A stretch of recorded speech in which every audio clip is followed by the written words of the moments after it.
Morena, e te whānau. Shall we kick off? We have had a few technical issues, but they appear to be resolved now. So the karakia is on the screen. I'll invite you to join me to open the meeting.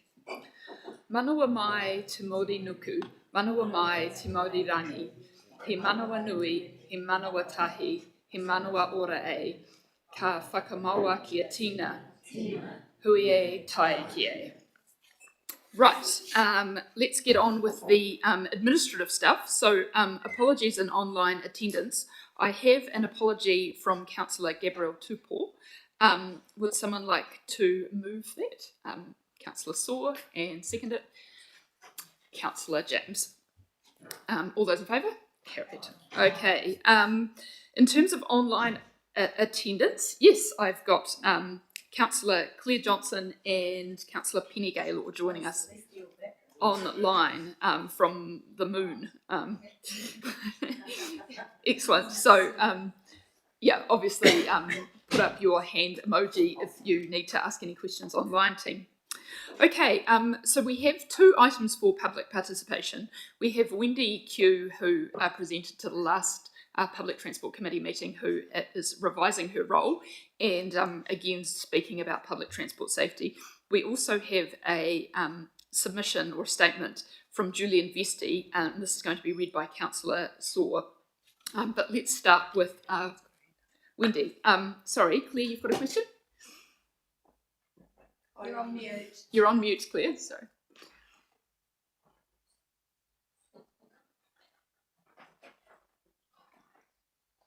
I'll have to just pop out at 10:30, so just want to let you know, but I will be back in. Awesome, thank you. Sorry. That's all right. Wendy, do you want to come up? You know the drill already. And I understand Wendy has a presentation that we're going to pop up.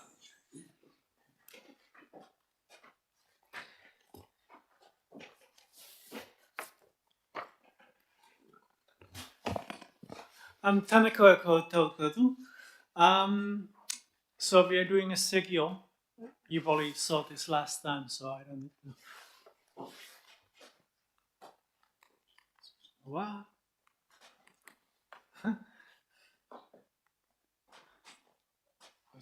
It's not on. See? I'm bad at technology. So when it comes to safety, public safety, there are a couple of different types. And we have one like low grade stuff that is kind of, it doesn't even like, it can escalate. And then there are things that definitely need like police attention straight away. But people don't report these things. And that's the gist of it. And how things became escalated, it can be visible. So when you're calling the police or you're like, it can get out of hand because it's visible. And even like Wellington City Council, there's the stop where you basically go and push the button, and then you kind of can become a target. But the thing is that we can also enable bystanders to do something. So I had an intercity trip just like this last couple of days. I actually spent 24 hours in the bus in the last 48 hours. And I emailed Intercity about 7 p.m. just before they closed. And they called the driver. And what the driver did is that they engaged in active deterrence. Like there was some very nasty behavior going in the bus. And the driver actually handled it very professionally. And it was only because they were looking at the emails in real time. And they were able to actually deal with the issue straight away by communicating. So last time we had this item about why there's a communication gap between the driver and then Metlink, their commercial operator, and then wherever it gets somewhere else. So we are aware of this. So active deterrence works. That's what I again noticed through Intercity on my experience the past 2 days. And there also can be quality issues like quality of service. So if nobody's representing, if it's too hard, we can combine this stuff, even for tourists. So when you're running on Airport Express, there should be like a delightful way to engage for this like Ponica visitors who are like and then we can link this QR code to bus and time and date and where we get the location, and then we also get relevant information about. And this is different. Like when it's enjoyable, it's completely different. Like when you're having the all-seeing eyes of Soren, and where you have a QR code that you can't really even scan, and it's very like it's very sad emotion. Like who engage with sad instead of like something that actually it's delightful. And I've seen this stuff like in the bus. Like I've seen so like this are actually very positive. But on the left side, the problem is that there is no actionable stuff. Like how do I report this stuff? And it's like fun and game. And the right one is actually I felt like a little bit victimized because I was carrying lots of like big stuff in the bus, and auntie is watching. Well, I'm an auntie, but in the end, it's like it's kind of like this. Like, what do we want to communicate? I think it's worthwhile kind of also to kind of ask. Like even in QR codes, you can also engage the businesses. Like you can engage Ponega business and business hours regions, and you can actually develop economic activity across the Wellington region. Thank you. So. Oh, sorry, you've got 1 more minute. Okay, so there's also what we talk about is like we can have the risk thing, and then we can but it's pointless to actually stream all this data somewhere and just collect everything without actually doing anything. So we have to have a better reaction time. Instead of having 10 minutes reaction time, we can actually have a reaction that we have triage system. So there needs to be somewhere triage, whether it's New Zealand Police or whether it's regional council which provides the capability. There needs to be something that kind of people, hey, identify what's going on there. And even like in the intertrip trip that where they can actually respond real time, that somebody can do something because things happen unless it's being reacted like in real time. So it's usually kind of pointless to engage 3 months later, hey, something happened. So thank you. Awesome, thank you for your presentation. Do we have any questions? I will kick us off then.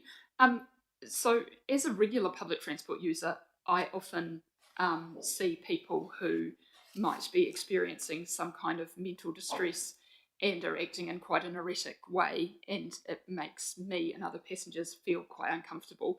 But I never really know what the correct procedure is, what I should do about it. And generally my how I approach it is to sort of stay close and make sure other people that are affected are okay and intervene if the situation escalates. But I guess when you're suggesting that we need to be clear about what the actions are, what do you believe the correct action actually is for passengers? Yeah, usually bystanders would be really great help as well, but trouble is that there's perceived cost for them to engage. And having like positive outcomes where there's de-escalation, and there's like even like revenue officers like checking tickets, because sometimes that can just result in issue, like it's a common sense way of doing things. Because not everything needs an AOS or something like that. Because it's like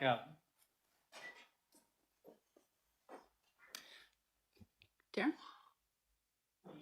It's not really a question to Wendy, it's probably a question to all of us, because the last slide that you had up, Wendy, a lot of those messages on there resonated with me, and I think I have torn my hair out at times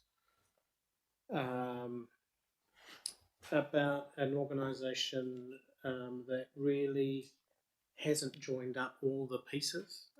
It's not just us, it's you've got police up there, you're talking about the dispatchers, the operators, etc. And I just still feel that we are not joined up enough as an organisation. I'm not sure where to direct that question to, because we say, well, we run a lean, mean operation. If you want some of those things on there, then here's the bill. It's going to cost this, or it's going to cost that, or it's got this complication, etc. There's these pieces of statutes that you've got to be aware of, etc.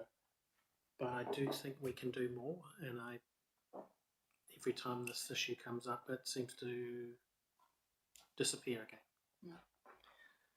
Sam, do you want to comment on that? I don't know that there's a resolution for today, but is there something we should be putting in our work program to just systematise our approach and try to be more joined up? I don't think, we know that it's not perfect how it works at the moment. What we are continually doing is establishing and maintaining relationships with the other organisations that have a role to play. So in relation to police, for example, and other, community organisations. So I think the way that we think about safety is to try to, thread it through everything we're doing. And I mean, the feedback that you've provided is really helpful in terms of, some other things that we might do going forward. Any further questions? Also, I just want to note that if anybody from Metlink wants to reach out, please do so, because I think it would be helpful, Claire has a question online. Claire? Yes, I think the comment you made, Ros, just in terms of the interaction between police and the regional council and the providers. So I just want to ask Wendy whether she thinks that the police and the bus providers, I guess, are well enough connected. Is there any disparity? Because I know that you were looking at what gets reported. Did you think there was any disparity between what we think is going on from a regional council point of view and what the police think is going on? I think Is there a gap? perspective, there is a gap between dispatcher KPIs. So I think there needs to be some kind of how do you check it? That's the problem. How do you master it? But that I think is also Metlink. I think Metlink had an action item that they would come back on April now, because I saw minutes that were online, but they went away and then might come back. Oh, Phil has a question. Just a quick one. What obligations have the transport operators got or are contracted to have in terms of safety on buses and things? Is that their responsibility? Also, I would. It's not really a question that Wendy's in a position to answer, but feel free to give your opinion, Wendy. I would recommend just running a survey across drivers and then just seeing their anecdotes and I'm happy to organize if I have a contacts and then just say how do they feel about if something like this happens from behavioral perspective. Excellent. Well, thank you once again for coming in, second meeting in a row, and we really value your presentation and your thoughts, and we will Thank you for having me. Okay, our second piece of public participation is Julian Vesti. They're unable to be here today, so Councillor Saw is going to read a statement. And traditional with councillors reading statements, obviously it won't be appropriate to ask questions of Councillor Saw. At any given time. Okay. First of all, thank you for this opportunity to speak at the Greater Wellington Public Transport Committee meeting. I would like to be able to speak in person, but as a professional in my mid-30s working in Thorndon, the time and location of the meeting make it impractical for me to attend. My wife and I have just moved to a house in West Karori. The bus serving our area is the 34 and does not currently have weekend services. West Karori is an inner suburb and ought to be connected with the city centre at weekends. The alternative is the prohibitive cost of investing in and maintaining a car or being unable to access the amenities that Central Wellington provides. As ratepayers in the area, we would expect public transport to be accessible in all areas within Wellington. My wife is legally blind, has collapsed arches, and is unable to drive. And there are doubtless other people in the area whose mobility is severely affected by the availability of public transport. I can anticipate 3 responses to justify the lack of a weekend service. The first would be to point to the substantial investment in the Route 2, which is already high frequency and serves Karori. To this, I emphasise that our house is a 25-minute walk from the closest number 2 bus stop, which becomes impractical in wet weather. As the largest suburb in New Zealand, 1 weekend bus service is simply not enough. It seems extraordinary that a suburb of Wellington, not a commuter town, a suburb, is effectively cut off from central Wellington and has fewer amenities than some commuter towns in the Greater Wellington region. Furthermore, I would argue that feeder services would get greater value and patronage from Bus 2 if people can access the Bus 2 stops. Then Route 2 will be even more viable. The second response would be that there is simply not enough demand to merit weekend services. To this statement, I argue that data cannot be collected for a service that does not exist. As increasing numbers of townhouses are built in Karori, the demand will surely increase. Not providing a service will lead to increased car dependency and emissions, which will undercut bus patronage in the long run. The third issue raised by Greater Wellington Regional Councillors that I've been in contact with in an environment of rates caps and fiscal constraint is that new services cannot be created without reducing existing ones. If any services must be cut to compensate for a weekend service, I would point to the N3 after midnight services that run from at 1:30am, 2:30am and 3:30am on Saturday mornings. It seems bizarre to provide bus services in the dead of night, but not during the day when demand would be higher. If a service at this time of day are viable, it would suggest that daytimes and the weekend would have even more demand.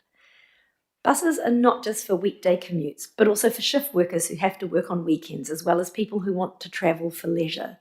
Therefore, can I inquire about your plans for a weekend bus service on the number 34? Services on the 34 were already increased in December 2024, so I would appreciate it if you would increase weekend frequencies in the next. Alternatively, an extension of the 17 or 2 to service parts of the 34 route would extend existing routes without the need to extend new services. I think that's That's the end. What a glorious radio voice that was. Excellent. Okay. Right, we'll move on to the minutes of the Public Transport Committee meeting on Thursday, the 12th of February. Does anyone have any corrections or amendments to those minutes? Councillor Saw. I did. I was just noting a misspelling of Paul Tafaru's name on page 8. With there was a new dash in your name, Paul, that I did not know of. And also, I just wanted to check with post the public participation. I think the committee also did ask that the members of public who participated were invited to apply for the Public Transport Advisory Committee. Group. So I was wondering if that needed to be noted in the minutes, or was that action taken place because that also wasn't in the next agenda item. Not to be a pedant, but most definitely being a pedant. I did not raise potential membership of the Public Transport Advisory Group with those participants. I'm not sure whether anyone else did, so we may have missed that opportunity, I'm afraid.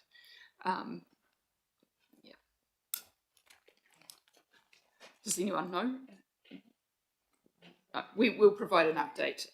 And of course, there is opportunities for people to apply if there are particular gaps in PTAG. So it's closed already, but we haven't appointed people. So we'll see if we can shoehorn the process. Any other changes or amendments? No? I'm happy to move those minutes. Would someone like to second them? Shamia, all those in favour? Carried. Okay, on to the update of... Excuse me, Chair.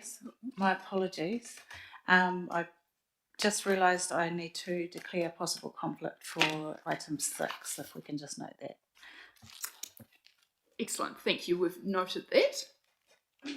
Okay, on to the update of action items. So we now have a couple of action items. 2 of them are going to be brought back to us at the April meeting, so that's going to be an exciting meeting to look forward to. Are there any other issues that people want to raise with regards to the action items?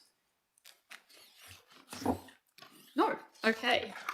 Right, we will move on then to item 6, which is the proposed submission on total mobility. Now, who is coming? Is Emmett?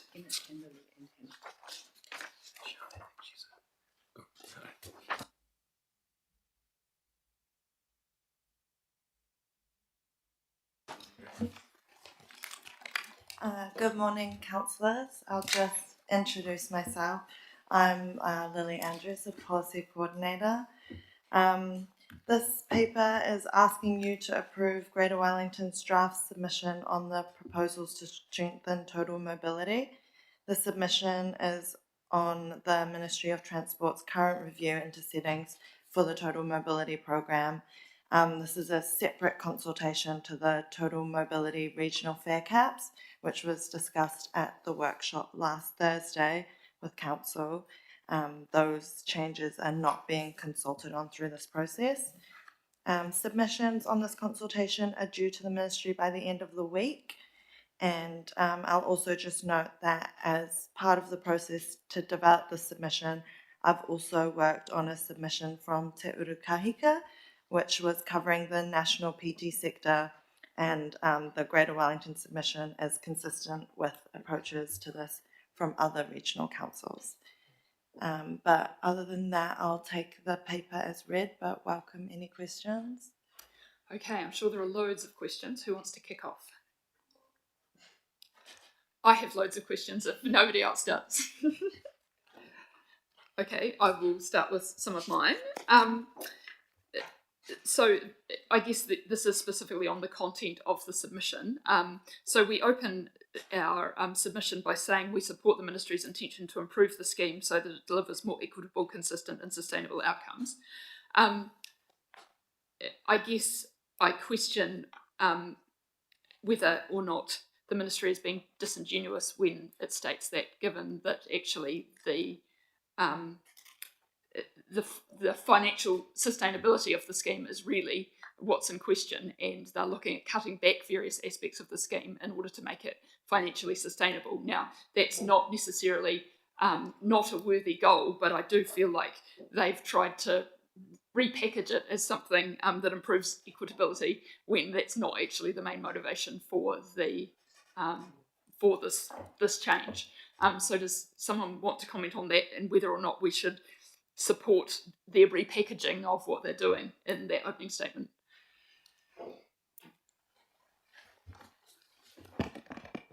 Through you, Chair, I think the approach that we're taking is just on balance the most sensible approach. It is recognising that the whole total mobility package has been troublesome, and one of the problems, of course, with the scheme is articulated in our submission, that the eligibility process, etc., has so many dimensions to it that need changing, that we think overall in the package that the Ministry are proposing, it is best to be supportive in that stance, because it does add in to just making the scheme fit for the purpose it was originally set out for. So I'm not saying we shouldn't be supportive of their proposal. I actually agree with you that there were a number of really sensible propositions put forward, but I guess the fact that this scheme is being done to improve it and to improve outcomes for people with disabilities, I question. Councillor Ponta. I attempt to help out here. Why don't we just get rid of the first paragraph entirely and get rid of the first sentence in the second paragraph and stop it at total mobility is a highly valued scheme within the Wellington region, full stop. Get rid of the rest of that sentence. Then you're not sort of buying into the sort of proposition, and you're really then starting just to say what we think rather than agree to something that we may actually not agree to. Excellent, thank you for that practical solution. My next question relates to Proposal 2, and we're critical of whether medical professionals are the people best placed to assess transport accessibility, but we don't actually provide any indication of who is better placed. I wondered whether you were looking for a kind of needs assessment, or part of a needs assessment process, which I having been through it, understand people with disabilities often have to go through, but that is quite a painful process, and it's often a lot more delayed than seeing a medical professional. So if you could offer some suggestions around what our preferred solution is in that space. Yes, so through the chair, Greater Wellington's view is that it is not the impairment itself of an individual that prevents them from catching public transport. It is the effect of that impairment that impacts their ability to independently catch public transport. So taking a medical-based approach, asking for medical assessments, is possibly not the best way to determine eligibility for the total mobility scheme when we are looking purely at the impact of the journey to the customer. Understand that, but who are you proposing would make that assessment? So it is best to review the eligibility criteria and make the sort of tighten the eligibility criteria and remove that ambiguity. So what we've done internally is pull the assessment process in-house, so we've got more visibility over that eligibility. So that's the purpose of that. So in here it says that if their proposal should proceed, i.e. if they are to get a medical professional to assess them, PTAs should be directly involved. Are you suggesting PTAs should take over that? It's not clear to me. You've raised an issue, but it's not clear to me what the proposed solution is. I'd agree. So I think what we're saying here in the submission is that we're involved in the design of eligibility criteria, as in when the Ministry of Transport is getting to that review point, based on all the feedback that they've received, that we are involved in that process to review the criteria. So I think that needs a bit of clarity. And also I think, I mean, I would suggest, having been through the NASC process, that is probably where, that's what that process does. It determines what people are able to do and what support they need in order to participate in the community. But I just raise issues with the fact that that can be a very time-consuming process. And my final question is for Emmett specifically. When we talk about incentivising providers to provide more wheelchair accessible vehicle trips, that sounds great. Do you think this would encourage GW to get some of our own wheelchair enabled vehicles, which we have talked about in the past? Through you, Chair, I think ultimately that's what we've always seen as a key intervention. We brought that to Council before. We've had difficulties actually implementing it, and let's just be honest about that. But in its whole, it has full merits that PTAs are involved in increasing the supply of wheelchair accessible vehicles. I think the point is, and it should be recognised, that the commercial sector, the taxi companies, are just simply saying to us that to do this on their own is not financially viable for them. So investing in a wheelchair vehicle does not return an investment to them. A lot of passengers don't want to get into a wheelchair vehicle just for human reasons, and it doesn't make them any more money. And unfortunately, there is a perception that I think some of our customers are worth less money and more hassle, and again, this is not my perspective, this is other people's perspective, than a sort of standard type of passenger. So we have a certain amount of resistance within the industry, and we have looked at this in the past through the community transport lens. And I think what we're seeing in places like Canterbury particularly, where they've really started ramping up some of their initiatives in community transport with a particular lens on accessibility, and they've seen that with the right investment, with the right community organisations that are sustainable and supported and financially sound themselves, then you can come up with a package. So we've been learning quite a bit from our colleagues in ECAN particularly, and I think that's something that we would like to bring back to the council in due course. Excellent. Has that provoked any other questions from the team? Phil? Oh, sorry, Darren, can you switch your mic off? Just following up on Councillor Connolly's statements about the assessment of medical needs and things like that, I think that the way that you've written some stuff in here is like a red rag to a bull to the medical profession. Like, medical professionals are generally not trained to assess transport accessibility needs, and I think that's a bit of a challenge there. I'm just sort of saying, well, could you review that sentence? Because a lot of them will say, well, that's bullshit, you know, and I think it'd be better to make a sentence that's a little less accusatory sort of thing, and maybe maybe propose that we sort of share responsibility for assessing it, because have the medical professionals involved, plus yourselves, whatever, maybe a more practical solution. Do you want to comment on that, or? Through you, Chair, no, we have noted that, and we'll take that into account. One thing I would say that we actually haven't said here, which is really important to note, very few people can get to see a medical professional when they need to. And, we recognise that the medical system is absolutely chocker and administrative. And I think this is maybe the point that we haven't made clearly enough here, is that what we're arguing is that the administrative burden on the medical system for an assessment that actually isn't medical is a burden on that system and not helpful to anyone. And it is actually best assessed by Hannah and her team, in similar sort of units around, because you're looking at the specific context here, which is a person's ability to get on or off a train. But noted, thank you. Thank you, Councillor. Okay, I've got two further questions from Councillor James and Councillor Elder. No, Councillor Duffy. Sorry, someone down that end of the table, so far away. Honoured to be Councillor James today. I think this conversation has uncovered that Section 2A is not written clearly enough, and I guess my question, to turn it into a question, is can the officers rewrite that section in collaboration with the chair to bring out some of the themes from this conversation and make it very clear and punchy, because it seems like a very important point. Excellent, thank you for that. Councillor Elder? I'm not sure if I misread this, but I think I might have seen somewhere that this affects something like 1% of journeys. Do you have any data on the numbers involved, or any of the sort of statistics that will help us reframe this?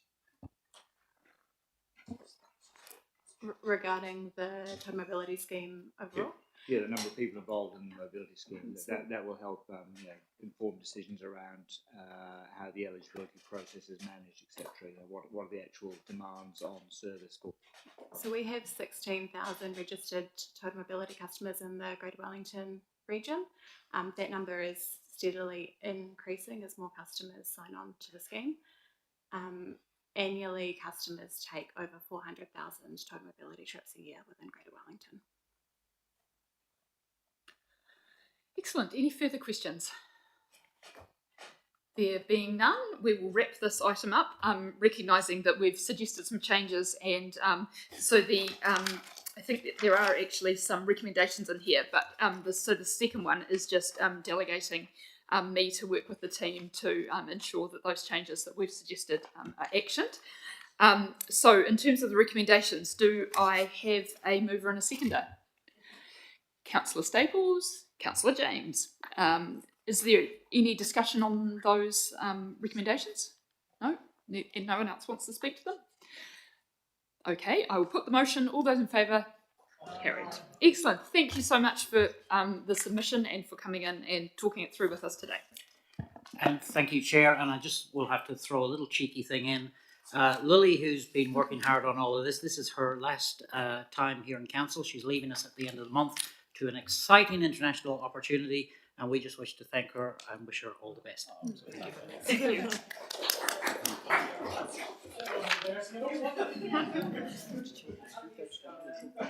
Oh. Okay, now this is the main event, the item that you've all been waiting for, emerging trends in transport. To talk us through this, we have our old friend Tim Shackleton, but he is joined by Stephen and Dave. Do you guys all want to introduce yourselves? Because I think, not Dave. Stephen, can you introduce yourself? Because I don't think you've made it to our table before. Kia ora koutou, councillors. Through you, the chair, I just thought I'd give a quick introduction. The person not sitting here on my left is Dave Hadley, so I presume he's been told to go home because he wasn't looking particularly well this morning.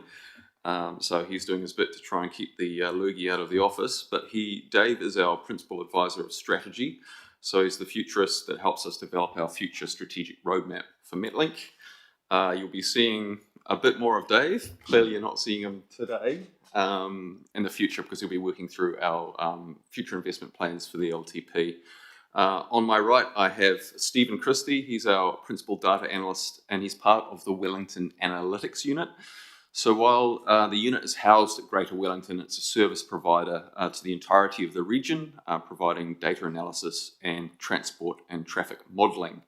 So it's great to have Stephen here today, and we will take you through some of the highlights of the presentation, which not here, and he was going to talk to us. I suspect I'll probably, in conjunction with Stephen, walk you through. So the intention was to take this presentation mostly as read. However, we'd just like to highlight a few of the key points. So we won't go through all of the slides if that's okay, and happy to take questions either during the presentation or at the end. Oh, it worked first time, that's always good. So the way that we structured the presentation is we were trying to look at what some of the key trends in the Wellington region were over the last 5 years. We were trying to understand or unpick what some of the key drivers were behind those. And at the end, Dave's consolidated them into some strategic considerations, which you will probably see turn up in a variety of forums, including our long-term planning process. And then we obviously had a hot topic, which we didn't realise how quite hot it would be, which was to look at the disruptions, particularly from Riverlink. And Stephen will briefly take us through that at the end. Now the button's not working. I'll try again. Okay, so we're not going to go through every single slide that we have here, but essentially what we're seeing is the recovery in public transport has been quite significant in bus, and a lot of that is due to the service levels over the last 3 to 4 years. Rail has struggled somewhat, and obviously that's a topic that we will pick up this afternoon in the workshop. And obviously active modes continue to be on the rise. Once again, there's a relatively small percentage. Once again, in terms of bus, I think we've had a record recovery. So we're one of the highest recovering public transport agencies in Australasia. I think we're on par with Sydney in terms of how our patronage has bumped back or jumped back, but unfortunately rail patronage remains challenging. One of the interesting things is there's been some structural shifts, and I think that was mentioned in the post this morning. Obviously, we've seen a structural shift due to COVID, so we're seeing less people travelling, particularly on rail, and we've also seen the times of day change quite significantly as well. So people tend to leave a little bit later and arrive a little bit earlier. And obviously, we find that we're seeing a significant uptick in people travelling during the off-peak. So that's a trend that's been emerging for about the last 3 to 4 years. It's not very responsive clicker today, so I'm just about to... we'll see a very pronounced change in rail. Obviously, we had a very peaky rail service, and as some of you will remember, it was very full. We're not seeing the same degree of peak coming forward. However, we are seeing that slowly recovering, and Stephen will very briefly take us through that at the end. Clearly, days of the week have changed. Mondays and Fridays, as some of you will have noticed as PT users, are considerably below. And the demographics is changing quite substantially as well. So we are seeing some quite structural changes in public transport at the moment. There's been a significant uptick in the number of children using public transport. I think it's gone up by nearly 20 to 30% in the last 5 years. But at the same time, we do have an aging population, and that's going to be a challenge in the future. Because from an accessibility standpoint, that will be important to understand how they might play into our network. So I'll very quickly stop there. That's a sort of a scene set, and then we can have a very quick chat, maybe 1 or 2 points about the key drivers and future projections. Anyone have any questions at this point? Councillor Free. Yeah, thank you. Have you had any thought of breaking down the data? Obviously, the off-peak has been attractive to people. There's probably 2 reasons: gold card users and people who actually genuinely want a cheaper trip. Has there been any attempt to separate those 2 out to find out if it's more off-peak because more gold card users with the demographic change, or more off-peak because the actual price is a big consideration to people? That's a good question, and through you, the chair, I think it's both. So we are seeing more super gold card users, but they're in the same proportions as we're seeing other demographics travelling as well. And the council decision to have half price off peak clearly had an impact on patronage when it was implemented about 3-4 years ago as well.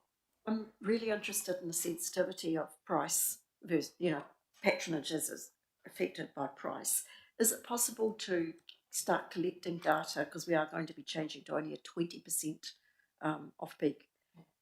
Is it possible to start collecting data on whether that has an impact on the numbers, the shift to off-peak versus peak? Yeah, good question. Through you, the Chair, we get this question quite frequently, and we have a price elasticity model which models when we increase the price of public transport, how many people won't use it, or if we reduce the price, how many people will use it.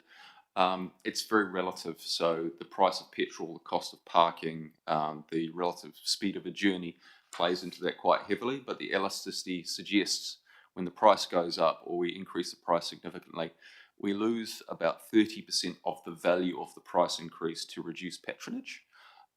So there will be a patronage effect of potentially reducing the off-peak discount by 10%, which was the council decision that was made the other day. But the patronage effect should be relatively small. I think we model it to be about 0.5%. But we do need to be careful for very large price increases. When the private car is relatively cheaper, there is the possibility of a significant patronage effect if we're not careful. And the other thing, so I guess I'm just asking, can we keep an eye on that, particularly as we are changing? So collect some data. And then my other question would be, is it possible to have a little more specificity around the different areas where buses are used? Because they're very big time in Wellington, obviously. And I would be interested in seeing some Wellington City specific data, some Hutt City specific data, Pororua. I know there was some breakdown of that in the workshop material, but I feel like we could still do a little bit more to tease out. And is it possible? Through you, the Chair, actually one of the things I should have mentioned is this report is directed by yourselves, so we tend to do a deep dive based on what you've asked us to do in the past, so absolutely we can bring that back. So we can look at the geographic distribution of patronage. Yeah. Thank you. Can do. Councillor Saw and Makarini and then Elder. Thank you for this. This is always like, it's a bit worrying that this feels like Christmas when we get the analytics report of transport use. Mine was on page 35 of Diligent, just looking at the day of the week patronage. And I suppose this might be one of the workshop items we're talking about, but do you see an opportunity there with the growth in weekend public transport for our network? We've often talked about induced demand. Any thoughts on what possibilities could be there, given that's the highest area of growth and patronage? Yeah, through you, the Chair, good question. I think it's good to understand what that growth is and what the reasons for that travel are, but a lot of it is recreational because that's what a lot of people do on the weekend. So when it comes to service design and we do our network reviews, looking at those key destinations or recreational activities is fundamental to that. So, getting to a sports game or to a stadium or to the botanical gardens, making sure that we have appropriate service coverage to those places or destinations is really important. So yes, I think it fits neatly into the network design piece. And then my second question was about the around the breakdown of the trips by various passenger groups. And I guess I was wondering if you might have any reflections on the changes in the sort of fare transport policy that has happened in that sort of 2022 to 2024, noting the increase from 2023 to 24 on child concessions. Do you have it? Would you think that had something to do with some of the half price fares policies that were introduced by the government? And then we can see that there's a sort of plateau as it was taken away. Can't. Hard to tell, eh? I don't know if Stephen wants to jump in here. If you just tap me, Stephen, if you want to jump in. But I think it's hard to tell people's reasons for travelling or travelling more. I think it might be a bit of both. It might be a bit of societal change. I think kids coming back to use public transport is really great. It obviously shows that it's a trusted form of transport for younger people. And I think there's been a bit of a societal shift to more environmental friendly outcomes. And I think public transport is viewed in that light. The half price, yes, definitely. We had free fares, if you remember, for under 13s for a short period of time. And that clearly was a demand driver at the time as well. Yeah, so I think it might have been a bit of both. Yeah, because I think there's a notable shift in those periods, right, in the plateaus. So I'm just really interested in how policy choices do influence, some of our patronage data. Thanks. That's all. So questions, I've got Councillor Makarini, Councillor Elder, and then Councillor Free for a second. No, Councillor Rhodes. Councillor Makarini. Thank you. My question is kind of a little bit related to Councillor Free's, or kind of a bit of a follow on, but I'm just wanting a bit of clarification around, whether the data is, I think it actually is, you've put it in there, but the data is gathered continuously. But my question is more around the analysis and kind of given the current, particularly global situations and impacts that we're facing or potentially facing, that we may need more analysis done kind of on the fly to inform our responses on a bit of a short notice. So I'm just wondering if there's a capability in there to get some of this trend data if we need it, before the 6 months, update. Is that a possibility or? Yeah, absolutely. I mean, we do, the data are certainly there. So I understand this is a 6-monthly emerging trends report for this committee, but in the background, we have a number of monitoring dashboards set up, which are publicly facing on the Wellington Transport Analytics website. And it's really good to get that feedback, and that's something that I think, that's not a finished project, so we plan to extend those and try and make them more useful for people like yourself to answer questions as they come up in real time rather than for 6-month-old data. So what kind of time, I haven't checked out the Wellington Transport Analytics website, so I'm really keen to do that, but how real time is the information on that website? It's variable, so some of it requires manual updating and might be every few months, and some of it up to the last few weeks, I think. So if you're talking about a current issue like the war in the Middle East, we don't have the last few days for quickly moving situations like that. But we can certainly tap into current data up to the end of yesterday for some topics, certainly public transport patronage and travel and numbers of vehicles on the roads. Awesome. Councillor Free and then Councillor Rhodes, and we might end questions there and let the team continue. I've got a couple of questions. So before the bus catastrophe, so pre-2018, Wellington bus patronage in particular was pretty high. How did these figures we've got now, because we're just doing pre-2019, aren't we, or 2020?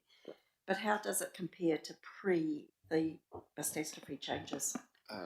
Through you, the chair. Yeah, look, we're at record high levels, so we were at about 110% above our maximum or highest ever patronage. So that's the last sort of 12 months, that's declined a little bit to 105%. So the short answer is we're above our patronage levels prior to COVID and prior to the bus catastrophe as well. Okay, that was what I wanted to know. So that's good to know. My second question was just about the accuracy of our data, because I've had feedback today that some bus drivers are not charging children because they're worried about the children actually not going to school if they were to demand a fare. This was with Strathmore kids apparently, and it's apparently more common than you might want to think. And then the other thing is I've noticed myself as a gold card user that they don't always record that I'm using a gold card. It's variable. Sometimes I get a gold card ticket, sometimes I hear them or see them push the button, but a lot of times I flash my gold card and I don't feel the driver's actually doing anything. So I'm just trying to make the point that if we're going to rely on this data, it'd be good to check on what's happening with the kids. I do have sympathy with their situation. I have a huge amount of sympathy with the affordability of bus fares, actually, full stop, but also the gold card taggings. Through the chair, valid point. I think if somebody doesn't pay a fare, we don't know they're travelling on our network. That's the ticketing system basically is the basis for all the data that we use. From a child perspective, we obviously have a policy that we have no child left behind, but at the same time, we do have revenue protection staff that were deliberately created about 4 or 5 years ago so that they could operate on bus services as well as rail. And I guess if we're seeing emerging trends of non-payment, that's somewhere we could direct those officers to. The Super Gold Card, that is an issue. And I think it's an issue that we haven't raised with council in a very long time. But if the bus driver doesn't hit the button saying a Super Gold Card user got on, then the government doesn't pay us for that journey because that person never took that trip. So that's something that we need to keep an eye on, and that's going to be engineered as part of the national ticketing solution, where the Super Gold Card users will be registered and they'll be tagging on like everybody else. Once again, it'll be a free fare, but they'll have to tag on. So the non-tag on days for Super Gold Card users will probably change next year with the national ticketing solution. I wonder if it's possible to record the children that, no child left behind, and we probably want to keep that the case, but can we actually measure how often that's happening? Theoretically, there's, and I'm sort of channeling one of the analysts from our team, Reza, there is a button on the bus driver console to track a non-payment. Okay. So yes, we should be able to do that. And can we actually not wait for the whole ticketing thing to actually try to get this message to our operators that the starter matters and it needs to be really accurate? Yeah, we can, yes. Yeah, thank you. Councillor Rhodes? I was just wondering if there's any rail lines in particular where changes in patronage occur, or is it just kind of general across the board sort of effects? Yeah. I'll give a start. Yes, so it's changed quite a bit. One of the things I think the emerging report's quite interesting when we do it together because we always learn something new every time we look at it. And a lot of it's related to bus replacing trains. So if you've got a line that's had a lot of work done on it, you'll see the patronage will drop quite significantly as well. That's in part a data issue because we start picking up the data in bus replacing trains fares, but also generally there's lower usage on a train line that has lots of work being done on it. We did notice a fairly sizable drop on the Kapiti line when Transmission Gully went in, and that was due to relative travel times, and that was an emerging trend we picked up last report, I think it was about 6 months ago. So yes, it differs, and I have no doubt that what's happening in the Hutt Valley at the moment will create some trends of its own. So yes, but a lot of it relies on two things. It relies on relative journey speed and service reliability. Those are the two things that differ the patronage between lines. Very interesting question. Councillor Ponta, did you have a question or did you decide better of it? Excellent. Okay, keep going, Tim. I will speed. Oh, can I please ask a question? Councillor Gaylor has a question. Gaylor, hello. Just following up on that one, Tim, I would also have thought that the bus replacement was a really big reason alongside the opening up of Transmission Gully. I mean, that's what my, what's your thoughts there? Because you didn't mention that.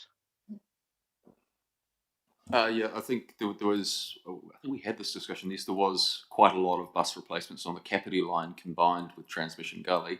So I think that's why you're seeing quite a pronounced decline in the Kapiti line compared to some of the other line services. So I think, yes, that is definitely a trend we're probably seeing. Yeah, if we could just, acknowledging that alongside the Transmission Gully, because it's very much the comments that come back from people and which, you would know about too. So thank you. And I guess the bus replacement services are something that we have control over, not necessarily control over when they occur or where, but we can affect the quality of those services. We can't really do anything about Transmission Gully. Okay, section 2. All right, I'm just going to give the summary that I just found that we agreed with Dave, and then I'm going to flick probably right to the end and just hand it over to Stephen. So I guess that the key takeaway that we're seeing at the moment is there are some internal and external drivers. Probably the biggest one that we need to consider is an uneven population growth and an unemployment across the region. So that was probably something that was a bit of a surprise to some of us, probably not Stephen, that we are seeing some very growing parts of the city, and we're seeing parts of the city that are almost in decline from a population perspective. And the other one that we noticed was the unemployment. So we'll quickly skip through to that graph if the ticker gets through there. So we're also seeing lower population growth. So the Statistics New Zealand and Sense Partners had some quite optimistic growth for the Wellington region, but it has clearly slowed down. And then the population change, and we've got a population change there by territorial authority, and it's very asymmetric. So if you're thinking about network design and where we put new bus routes, it's giving you a clear indication there's probably some TAs that probably need a bit more attention than others in terms of those increased frequency of services. Lower Hutt in particular is significant, and Wellington City is obviously experiencing a levelling off, if not decline, in population as well. We talked about the ageing population, but here's the one that was quite a big surprise for me. So for the first time that we've been measuring this, we're actually seeing we always see a net positive change in employment in the Wellington region, and we saw the first net decline in employment last year. So we believe the reason that bus patronage is declining is those socioeconomic factors coming into play.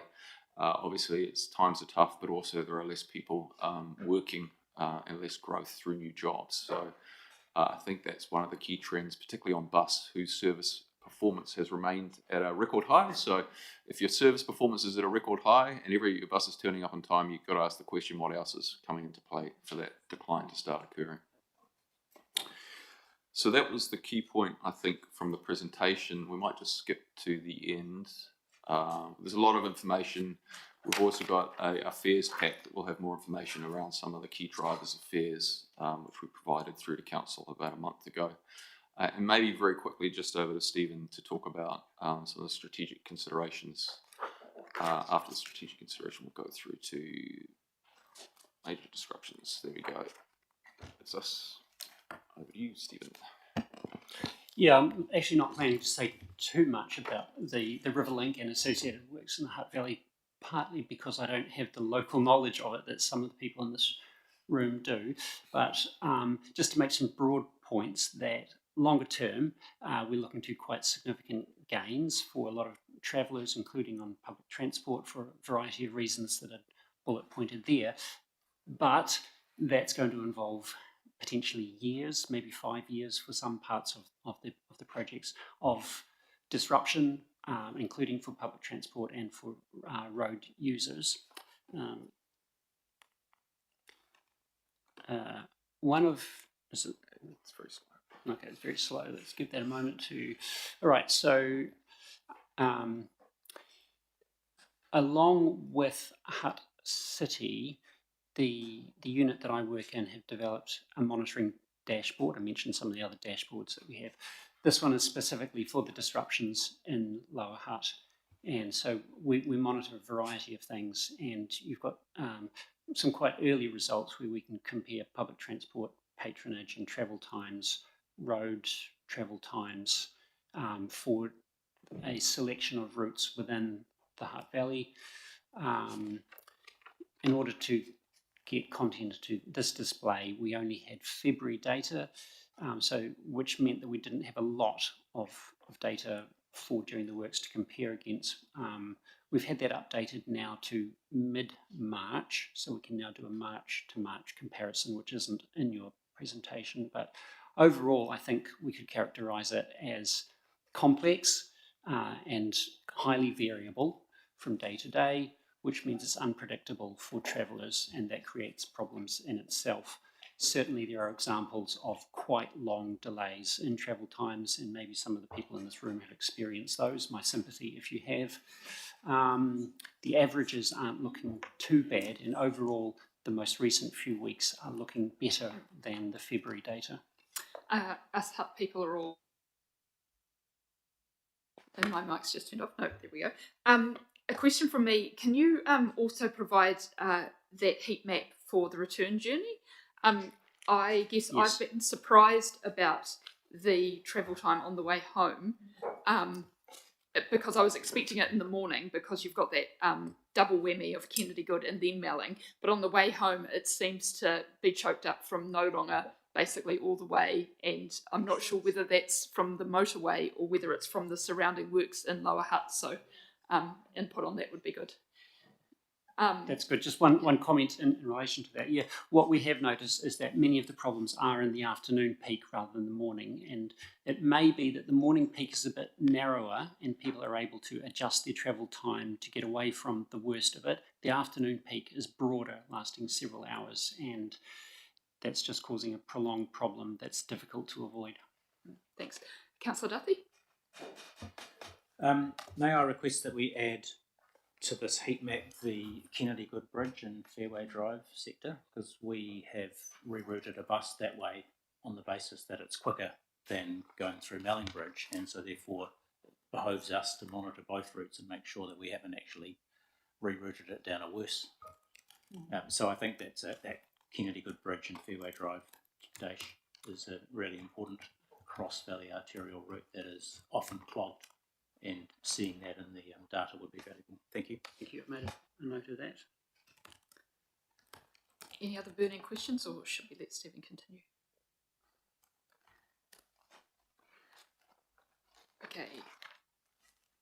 Take us through the impact on bus services, which is hotly anticipated. Yeah, well, again, my comments are about this, that it's highly variable. So there are examples of, it's relatively easy to find some bus journeys delayed by 40 minutes or more. The ones I looked at this morning suggest, on average, little or minimal impact on those core bus routes. Averages of maybe 0, 1 or 2 minutes delay, but at times over half an hour. And that unreliability is a key driver of public transport usage. So, so whilst it might be quite good, most of the time people aren't necessarily thinking of the average when they catch the bus or decide to use their car. And I think through the chair that there's a peak period of time, obviously, where we have almost everybody travelling at the same time between about 7:30 and 8:30. Those times obviously showing quite significant delays. But when you look across the entirety of the day, those delays, as an average, are quite modest. I guess the big question from me on this is, knowing what you know, are there any amendments to our bus offering, or indeed any of the other kind of mitigations we've put in place in the public transport space that we can undertake to ease this? Possibly, I don't know what those are, but potentially there are. So I can at least reassure you that there are weekly monitoring meetings at which people from NZTA, Hutt City, Transport Analytics Unit are getting together and looking at the most recent data that they've got and looking at opportunities of how to best manage the disruptions. Okay. Just over to Paul as well. Last week, my team met with Hutt City Council and Riverlink, the Riverlink project, assigning a consultant to look at bus prioritisation. So where there can be, there's a lot of work to look at on the whole picture, but where we might be able to get some bus prioritisation into Hutt City. Cool. I also think next public transport meeting you have more of a discussion around bikes on trains. I think that is something that we can do something about in terms of helping people use active modes to get through that worst of that that congestion. So if when you bring that presentation back to us, you can have a think about Riverlink and the way we can mitigate Riverlink through active modes as well as on the trains would be great. Other questions? Councillor Duffy. On that previous slide, there was an insight about operators who may need to pay overtime to drivers who, due to punctuality reasons, run over their rostered hours. Do we have any? It's always a bit alarming when we're already chasing deficits around public transport. Do we have any indication of the significance of that from a cost perspective, or is that just an emerging possibility at this stage? Well, I can go. First of all, yes, it's probably not the highest of our frequency of bus routes, so it's probably some services on a reasonably frequently service in one part of the city. To be honest, I am not entirely sure what that additional cost would be. Would you know, Paul, in terms of overtime? Not knowing. Okay, so I'll pass it. Is there also an implication there with thinking of a route like the 110 arterial down the Upper Hutt to Lower Hutt, and if a driver going through Lower Hutt CBD gets behind in their schedule because of congestion, depending on how much of a scheduled turnaround they have at Petone Station before heading back, does that end up compressing their break times and ability to go toilet and those sorts? How does a driver manage the fact that they're delayed on a reasonable work schedule and breaks? I think the advice that we've given the operators over this period is that they'll have to make the operational decision to, cancel services because you can't breach the logbook rules for the driver. So the driver has to have their break; they have to stop, and that's been our advice. That you just have to, if we've got to do something, it may have to be cancel a service to get things back on track. Councillor Staples and then Councillor Free. Thank you, Madam Chair. My question you probably can't answer, but it's sort of looking to the future, I guess, in that we've been operating in a certain model, in a certain economy and a public service at a certain level, and we now seem to have a lot of things that have changed. Our public service has been slashed. We've got congestion through Melling because of construction. We've got a totally unreliable train service, not necessarily because of things that we're doing or not doing, but the fact that the tracks have to be maintained. And so we've got all those things in the soup at the moment. If you think of Auckland, they have massive congestion. And, we hear about Spaghetti Junction and blah, blah, blah. Are we fooling ourselves that we are not actually looking at much more congestion? We have had population growth. Things have changed. Are we still looking at things through the lens of how things were instead of starting to look at through the lens of how things are going to be, and looking at what we can do short to medium term to try and make our trains in particular look more attractive? I know myself, I think, oh God, I'll catch the train, but will I get there? Will I get there in time? I think, yes, I'll get there, but, and so if I'm feeling like that as a councillor, what are our public feelings? So, you probably can't answer that, but I'm thinking maybe council needs to start thinking like that. Through you, the chair, we've actually got a council workshop session on particularly on rail patronage decline this afternoon, and we'd be keen to get some thoughts on some of the initiatives that we can put in place. And we've also got a long-term significant investment program which will take this council through about what structural changes we might make and what significant investments we might make to our network to adjust to the new normal, I guess, and how we might address some of the challenges that we see. But a good starting point would be this afternoon, maybe to address that question if we can. Yeah, if I could just say something too, through Chair.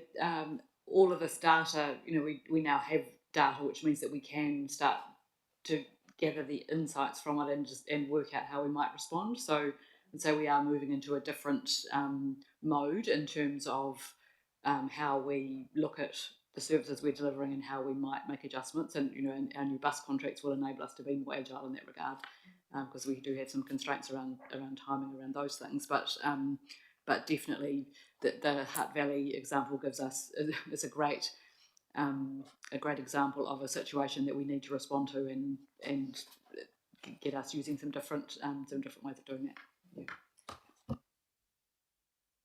Yeah. So I'm pretty concerned by this little statement on page 51 of 87, where it just says about the operators paying overtime to drivers, and this cost is likely to come back to GW through an NFI claim. It doesn't seem entirely right to me that we are facing extra costs because of something that was completely out of our control. And I do wonder if we have to signal that actually some adjustments need to be made to the timetable so that we don't have operators. We don't have the drivers running overtime regularly. I just feel like we're out of control here as a governor. This isn't sitting well with me. I don't know what this cost is likely to be. And I know we're constrained in many ways with our finances right now. So, some advice, please. Yeah, sure. Morena Koto, through you, the Chair. This is a real issue for us under Active Watch. What we're trying to do with Transurban is understand the size of the problem, and you'd appreciate there's a lot of uncertainty about that, but we are watching it with them. They have indicated very preliminary financial impacts, not at such a level that we have any certainty that we can process them, but the absolute aim will be to reduce the impact for the council as well as for the operator in terms of working out what we can do.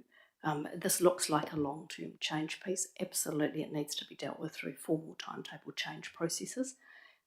At the moment, it's a wee bit uncertain what we're actually dealing with. So, unfortunately, we'll end up with a retrospective bill. So I'm really, really concerned about this just even being a possibility. And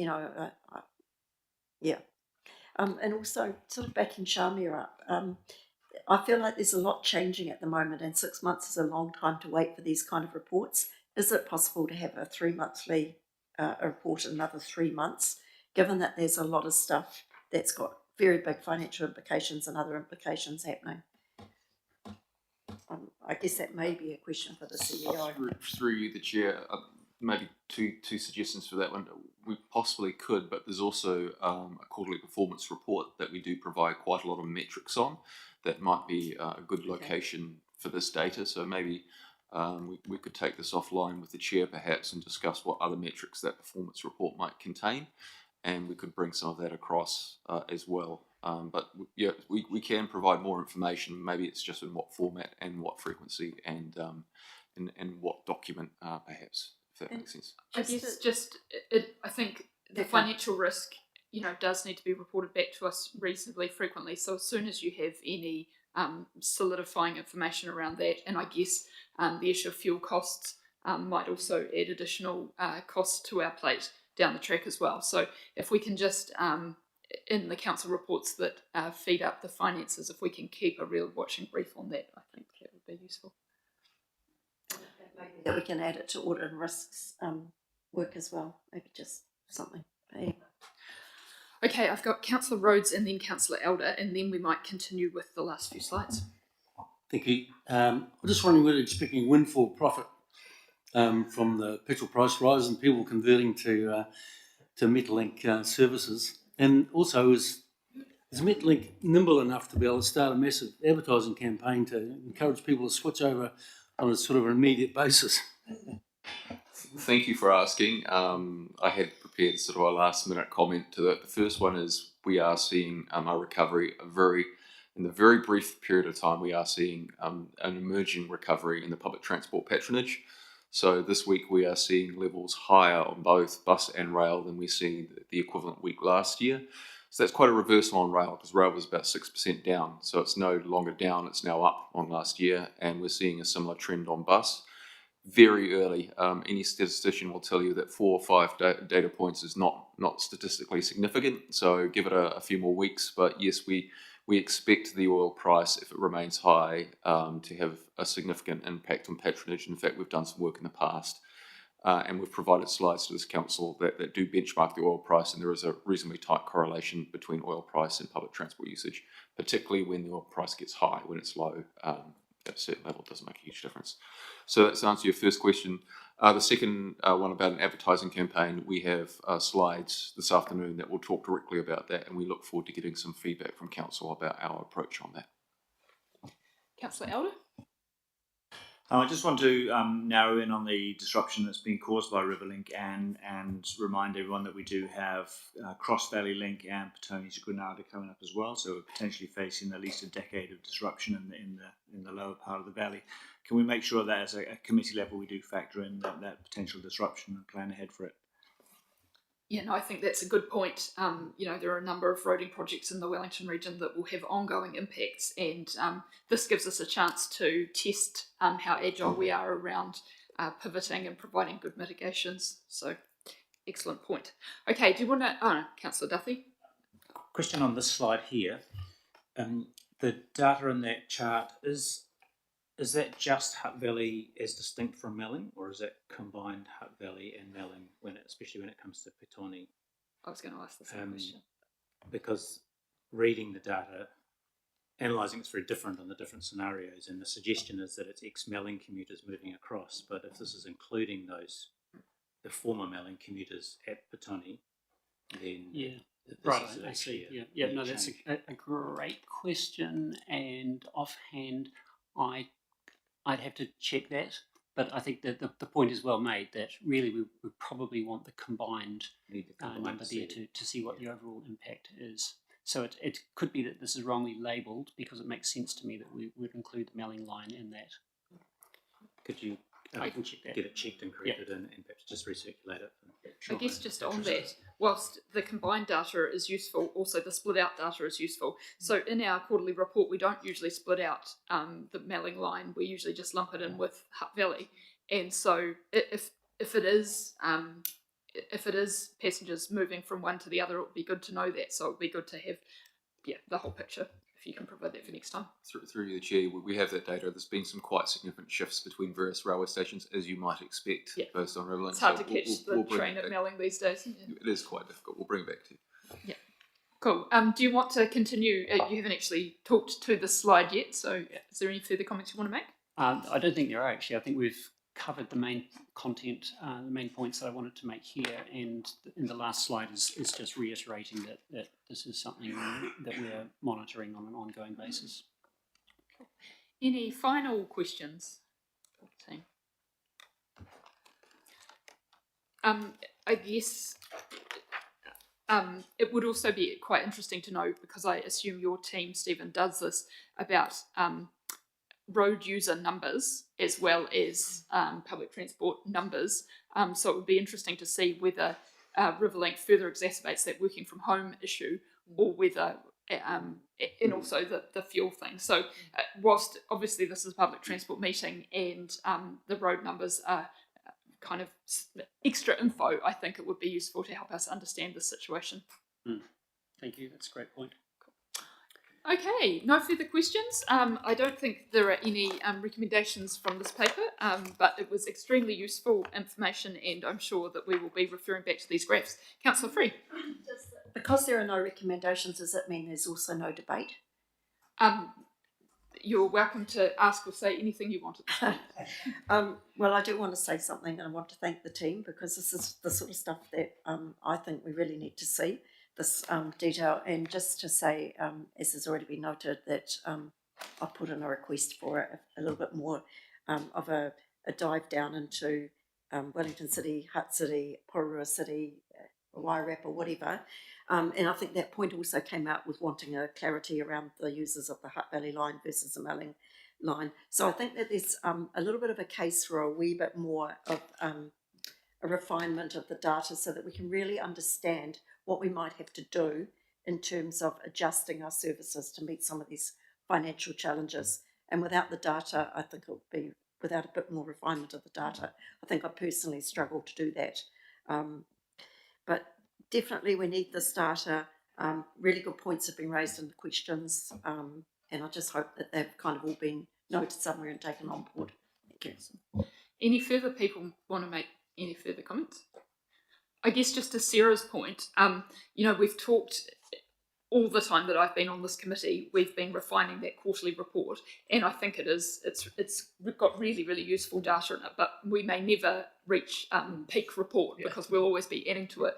I guess I'm quite interested in what data is available on the Wellington Transport Analytics website, and how you can cut that data to meet your own information needs, and whether if I go into that I can extract information just for the Melling line, or I can extract information just for this day or this month if I'm interested. So I'll have a play around to see what, I love a good Excel spreadsheet, to see what I can find and how I can manipulate that data. And it may be that it's better to look at changing what's on that platform rather than constantly readjusting our quarterly report. Thank you very much. Okay, our final item today is indeed the Public Transport Performance Report. This is for January.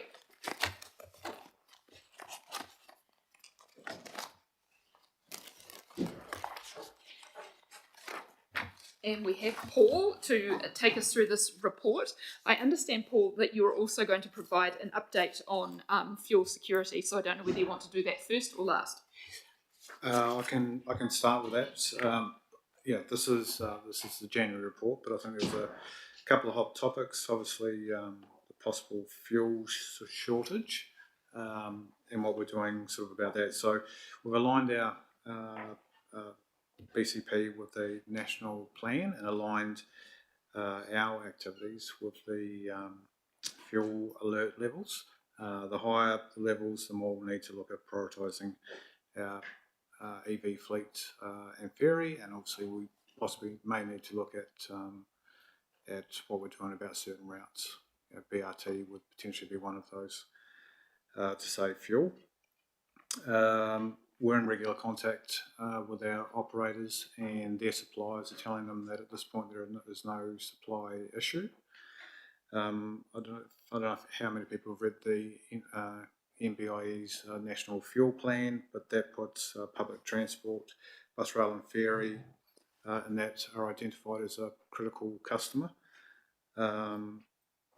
And for us here, if the country moves to level 2, the ECC will be stood up, and obviously Metlink officers will have to participate in those coordination activities.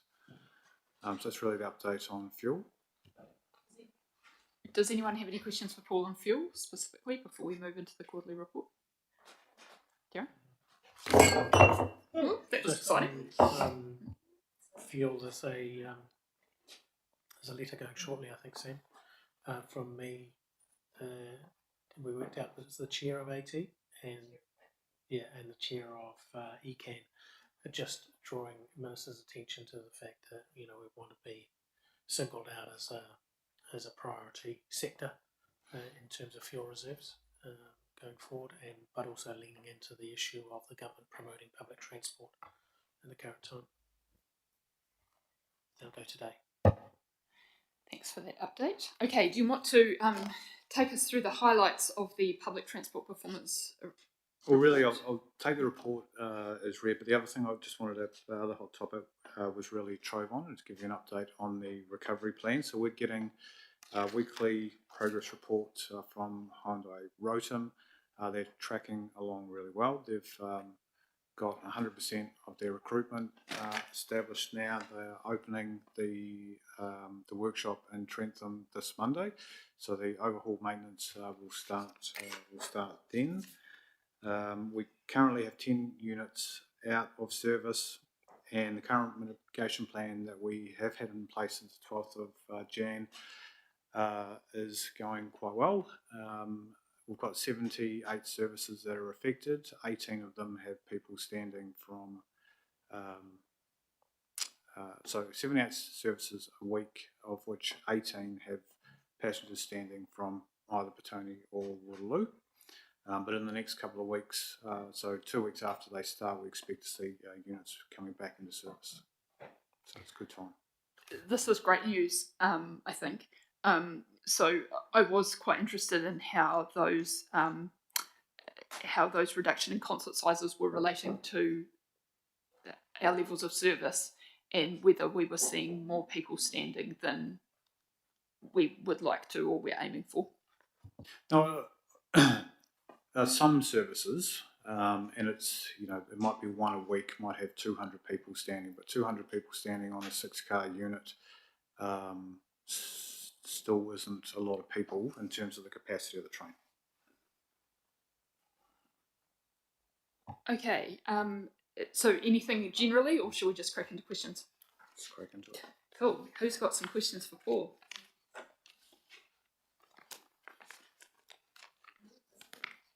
Councillor Saw.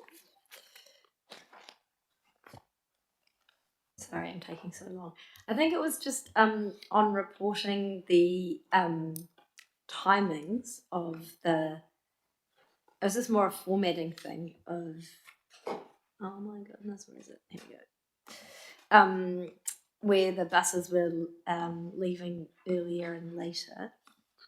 Oh, there we go.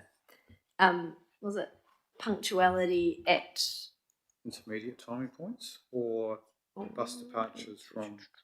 Oh, sorry. just Yes. Hang on. Wait. punctuality Reliability. destination. My question was on page 56, and I was talking about reliability and bus performance and around fleet availability with Transurban and its cancellations. Could you just give me a little bit detail of what that means around fleet availability and how that relates to those cancellations? It was paragraph 8 of the report of the paper.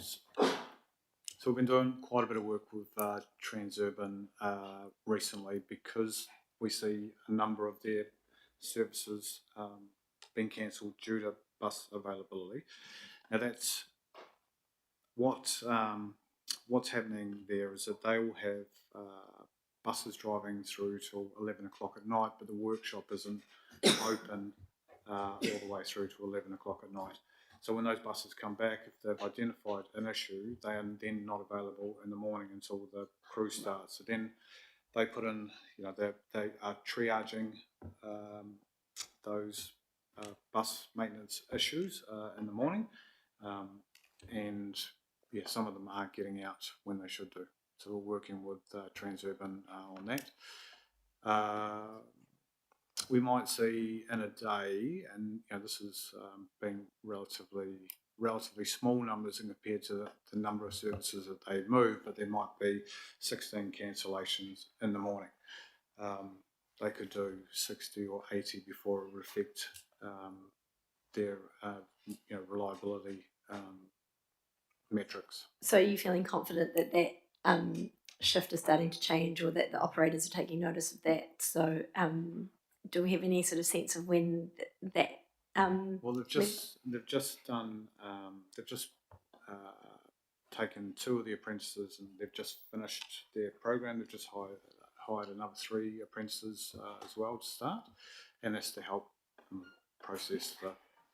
Yeah. Well, might we see that in with other operators as well, or also in rail, where that aspect of the sort of maintenance and mechanical care of the buses, like have we got enough in our workforce to be ensuring that people are coming through, that we aren't going to have those sorts of issues? Is that something we need to keep an eye on and monitor?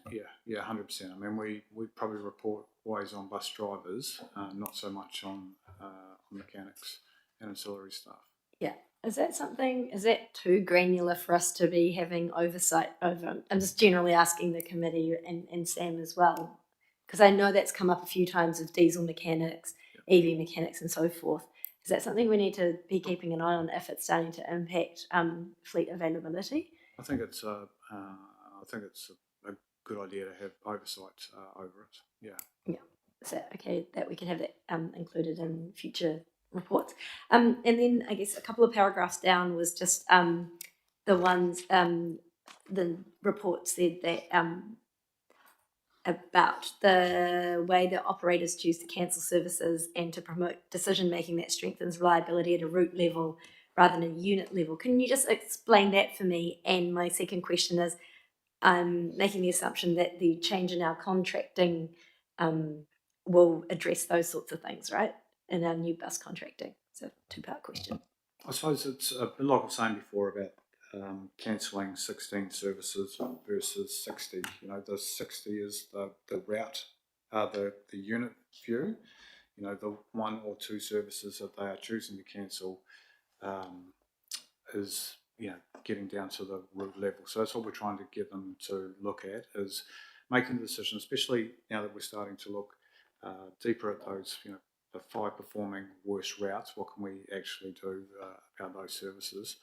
And if you're making decisions to cancel those services that are, not as frequent as some of the high frequency services, maybe a different decision needs to be made. And then my next question was on page 68 around the bus services punctual at destination, punctuality of being on time, early and late. And this might be a formatting thing. So from January 26 we had 41.2%, and then in January 25, 45.2% were punctual on time at destination, but we've said it's a negative 4% change. Isn't it better that they're becoming on time? So maybe Is it about flipping those numbers around, or am I misreading them? No, look, I don't totally understand. I mean, we had to have this in the report from from NZTA. I don't totally understand it. I'm just wondering why it's like noted as a negative when surely it should be a positive or a green if it's or am I misreading it? Well, we're also reporting on punctuality at destination. So in terms of having 52.7% of buses arriving early, if you're a passenger on a bus arriving at your last destination early, would you care? Because it's not looking at passengers getting on the bus, it's looking at that last stop. Yeah. And having, so it's really looking at the 6.1% that are late and what we can do in that. And some of that we don't have any control of because of... Right, yeah. I understand. And then with bus driver numbers, I note that we're starting to go down from September 25, lost approximately 15 drivers. I guess that's not the trend we want because I don't think we've ever hit the target. Just wanted to raise what are we doing about that? What the why the numbers going down? Are our sort of actions that we're taking, retaining or in retention and recruitment working? Do we need to be doing a bit more? We've had our monthly bus operator meetings this week with both Transurban and Kinetic. Both are very comfortable where they're at. I suppose as way of an update on the visa situation as well, everyone who needed a visa in March got their visa in March, so they're not expecting any issues with the April tranche of drivers. So that's gone well, and I believe their constant domestic recruitment's going well. So if that is the case, then surely the numbers should be staying the same or going up, but they're not. Yeah. Yes, good point. I think another thing about the driver numbers is that it's always taken at a point in time, and you know what, people resign and you fill the position or you haven't, so there's always going to be a degree of yeah. Councillor Staples, you had a question? Thank you, Madam Chair. Of course, I have a question around the Wairarapa line. Are you surprised? If I look at page 70 at rail punctuality, we've got January 25 as being 100%, and it's the same with reliability. So it just seems really odd to me that when every other metric, like your punctuality is, for the average is 55, 41, and we have this month at 100%. I sort of asked the question, did we only run 2 trains or something? It just doesn't seem to add up to me, and it's history, so I don't want you to spend a whole lot of time on it, but I just the reliability is now okay. You know, we're not being slaughtered, but punctuality is still pretty rotten. And have we got any eye on the future of when maybe punctuality is going to improve? It's all coming down to TSRs, and mainly those TSRs are in the Hub Valley. Mm-hmm. That's where we're seeing them, and they are increasing all the time.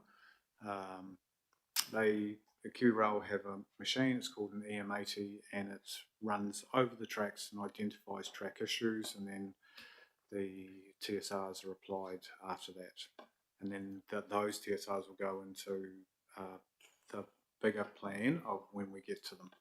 So then why isn't the Hutt Valley line suffering badly from punctuality? or as badly as Wairere? Well, January's a little better because we came out of block of line and TSR is reduced. February and March, you'll start seeing that the punctuality starts to deteriorate on both of those lines. Now, I think from the 100%, I think last year we did nearly the full month of block on the Wairarapa. So a bus is seen as a service. Okay, and my last question is around staff sickness. When we look at the reasons for rail replacement, and we've got 19 of them were due to staff sickness. Now this is summer, and if we're having to replace services in summer because they don't have enough staff because of staff sickness, what sort of state are we going to be in the middle of winter when the flu season hits? What sort of contingency or conversations are we having with the operators around that, please? Yeah. Look, I didn't think that number was overly high, 0.2% of staff, and it's probably something I haven't taken up with Transserve. I mean, no, it's not awful, 19 services that have been replaced, but I'm just thinking if we have to do that in summer because of staff sickness, what might happen in winter when we've really got a wave of flu or COVID or something? Yeah. Probably just worth the conversation. Thanks. I mean, it's good to see from their establishment numbers that they have all of the, on the Wairarapa services anyway, they've got their 12 TMs now. So I've got questions from Councillor Free and Councillor Rhodes and Councillor Duffy. Just the numbers of complaints on the buses are quite high in my view. I mean, a couple of hundred a month. What are they complaining about?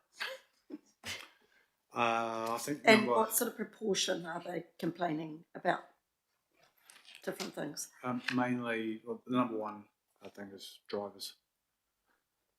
Okay. Is what's been complained about. But I think if you also notice in that report, actually complaints are down significantly too, year on year for both rail and bus. But you're right. It's all things that are in, well, I believe, in the operator's control. So we've got our CE operator forum tomorrow. So we meet with all the CEs, and that's on the agenda of, buses travelling well, but there's always things that we can be working on, and the top 4 or 5 things are all operator owned. That can be solved. I'm just very surprised because I catch the buses a lot, and I've got no complaints. I think that they're working brilliantly at the moment, and just to see that level of complaints, because that would be people actually taking the time to actually email or ring with a complaint. So that's not a trivial thing for someone to do. So I think this needs to be taken quite seriously, that there's that level of complaints. I think that's high. Yeah. Are they? Yeah. Look, okay. Yeah. Are they? Goodness, okay. Yeah, yeah. Get a sense of the scale of the problem. Okay, thank you. Okay, I've got Councillor Rhodes and Councillor Duff. The Easter rail shutdown right across the network seems particularly onerous and bloody annoying, I'd imagine. Do we ever get a chance to sort of take the opportunity to let Kiwi Rail know how annoyed we are with something like that? And do we have any influence in it? Ask them to take a different approach. Darren did a lot of that last year on our behalf. Say dragging them out there and tying them to the tracks, but I'm not sure what else we can do. So I think just if I can just jump in on that, we're in we really are the meat and the sandwich, if you like, between the need for the work on the rail network. So we know that the rail network needs a lot of work to make the services run more reliably. The only way that some of that work can be done is for the line to be closed. It is better that the line is closed at a time when there's fewer people travelling on the rail network, which is generally used for holiday weekend, long weekends, and holidays are used at that time when there's not as much commuter traffic. So it's a very challenging situation for us, particularly when what we really want to do is obviously be improving the reliability of rail, and it doesn't help. But we also need to, the work still does need to be done. As I said in our press release announcing the block of line, that like all assets, the rail network needs maintenance and renewals done to it, and in order to keep our Metlink trains running. So as Sam says, we are the meat and the sandwich. We need Kiwi Rail to do the work to ensure the long-term viability of our rail network, but also we need the rail network to be really reliable in order to ensure the short-term viability of the rail network. So we're in an awkward position, but it is essential that this work is done. Otherwise, rail doesn't have a future in New Zealand. And like many of the assets that we've seen discussed at this meeting, we've got a generation of under-investment and backlog of maintenance, and we need to catch up. And the only way to do that is to not have trains running on the tracks. So it's, I believe it's inherent on us to provide a really good bus replacement service. And that's the only thing that we can control really in this whole space. Councillor Duffy. Thank you. One question and then two suggestions for additional information in the report. Question relates to my common bugbear of buses leaving intermediate timing points early, and the trend continues to increase. So last 2 months, last year 7%, 9%, now it's 10%, and this is entirely within bus drivers and operators' control, leaving early. What conversations or what interventions have we had with our operators since this has been raised at multiple Transport Committee meetings to get a behaviour change to bring that down? Because there is nothing worse from a passenger's perspective trying to get home using our connections that have been carefully timed to meet rail and bus together, only to pull up at the train station on time and your bus has already left, even though it was scheduled for 2 minutes away. It is absolutely really annoying. We understand congestion, we understand someone getting sick and that bus being cancelled, but leaving early is, we lose patronage, we lose revenue, and it's just really annoying. So I'm worried that the trend is continuing to increase. Now that might be a little bit of a feature of January, that traffic is low and therefore it's more likely to have ability to leave early than, but we need to intervene on it. What action have we taken? That's certainly part of it, especially when traffic conditions are lighter, weekends, early mornings, that buses just keep on rolling through. It is an MPI this year, so that's so that they are incentivised not to leave early. Have we had explicit conversations with them that this is important from council's point of view, that we need to bring that early leaving percentage down? Of course, yeah. So all we can do is just keep monitoring it and hope that the incentive results in a reduction. And we can, like I said, we do our monthly meetings with every operator. We can add that to the agenda item too, to make sure that it's not getting heard just at the my operations team level, but at a senior level as well. That sounds valuable. Thank you. Two suggestions for additional information. I appreciate the addition of reliability of the worst 5 routes, which is an interesting piece of information. I wonder if we could do the same for punctuality and for patronage. Yep. Which are the 5 that are at the bottom of because that's reliability is one measure of performance. Yep. Punctuality, and just to get a sense of the flavour, because often this information naturally is averaged and you lose some of the granularity, and just understanding that some poor people on some certain route are at the bottom of those things. Yep. And then the second one is, we mentioned before standing on buses replacing trains. I wonder if we could, and I've raised before, standing on normal bus routes that are travelling on highways at highway speed, and I've intervened a few times to try and get the particularly frequently overloaded or standing room only type buses on one of the eastbourne routes, but it just keeps coming up. I keep getting sent more photos of passengers standing, including school kids, at 100 k's on the motorway, which is a risk waiting to happen. Could we actually have a data thing of, by just comparing which routes travelling on at highway speed had more passengers on board than had seated capacity for the bus that was in service, and get a picture of that over time, because it's actually about assigning the right bus for the right, and if it's the double decker then it's fine, but if it's a single decker on that busy service it's not. So can we get a statistic point to keep track of that, because I've raised it many times and it feels like it just keeps coming up, and, even though it's legal under NZTA guidelines, I don't think it will be a very good post headline the day a bus with standing passengers comes to a crashing halt on the highway and a lot of people go flying forward. Is that possible? Yes. Thank you.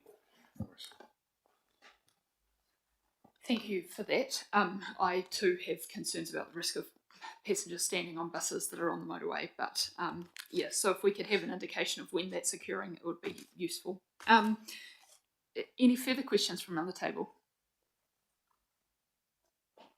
I just have a question on those. So thank you very much for providing that information around the 5 worst performing bus routes. You know, you make the comment that, and I didn't quite understand with regards to the N6 and the N22 what that comment meant about the fact that on the 1st of January there were some issues. It's like, surely if there were only issues on the 1st of January, that wouldn't have skewed a whole month's worth of data particularly, but maybe I'm wrong. But you make the comment that for low frequency services, obviously each reliability metric constitutes a greater proportion. I get that, but I guess you also have to consider the users of the service. If they only have one bus to choose from, if they only have one bus coming and it's late, are they really going to continue to rely on that service? So I'm interested in the passenger numbers and as well as the punctuality and reliability metrics for those services, and whether we're seeing the fact that there's only a few services, these ones in particular, are disproportionately cancelled. Does that affect people's propensity to use those services? And really, are they a viable ongoing thing is my question. If we can't provide those services reliably, should we be trying to provide them at all? So I would appreciate digging a little bit more into those, just to kind of reassure ourselves that they are a viable service offering. Yeah, no problem. Sorry, I've got 2 more questions now from Councillor Free and Councillor Staples.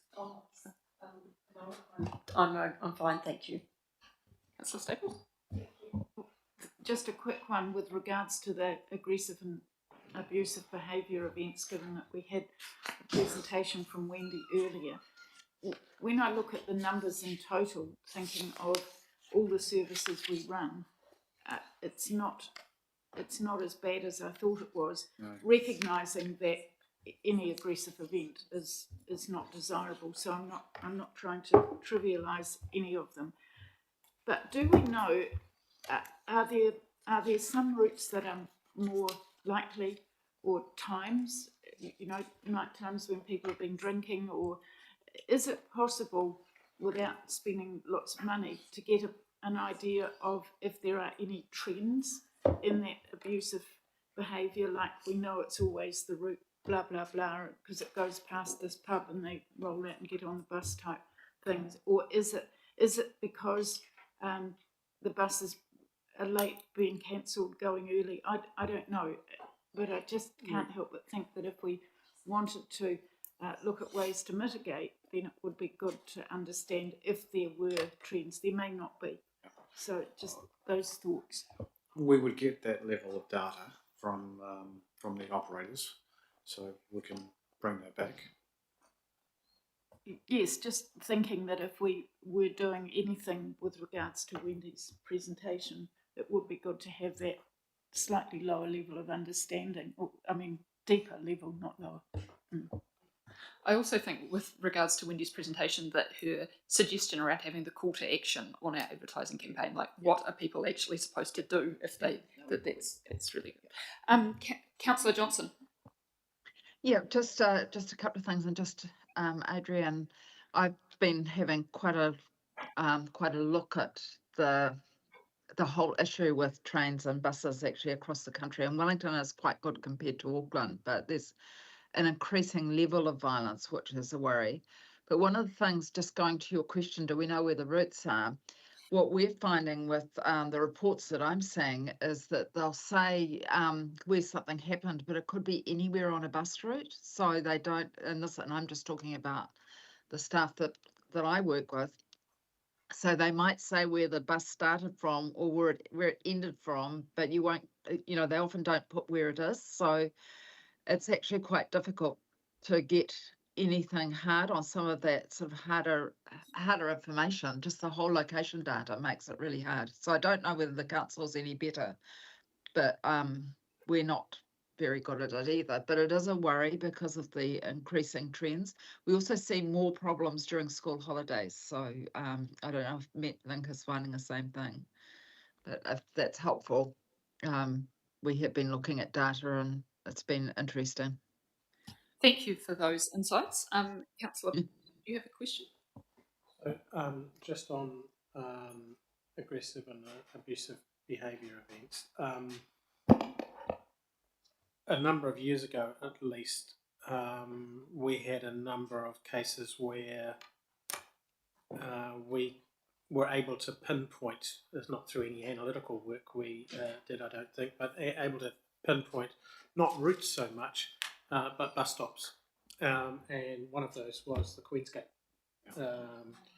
bus stops, and as a consequence, we entirely redesigned the bus stops in part to try and address this. So I wonder whether, when we start to focus on the routes, we actually might be going down a bit of a rabbit hole when it is actually either the location or the destination where you actually identify where some of the problems are, or some of the problem clients are, who are then going to get onto those buses. I don't know, just a different way of looking at it. Thank you for that. Right, any final questions before we wrap up, Councillor Elder? Can we have a quick look at the financial revenue on page 85 and perhaps get a better understanding of why it's such a significant shortfall and what the trend there is, and if so, what are we going to do about it? I think you've got that coming to you this afternoon. I think so our workshop this afternoon, or part of the workshop this afternoon, will be focused on patronage decline and how we can make interventions to stop the current financial trends continuing. But you're welcome to obviously ask specific questions in this public forum as well.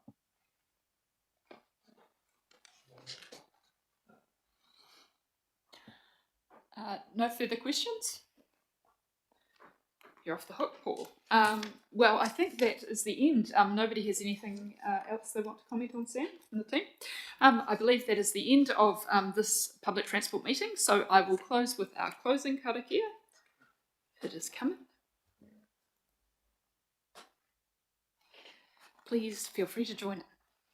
Kia tau te rangimarie e, ki runga, ki raro, ki roto, ki waho, aio ki te aorangi, ka whakamaua ki a tina. Hui e tai e. Thank you very much. It's just on lunchtime. Yes, so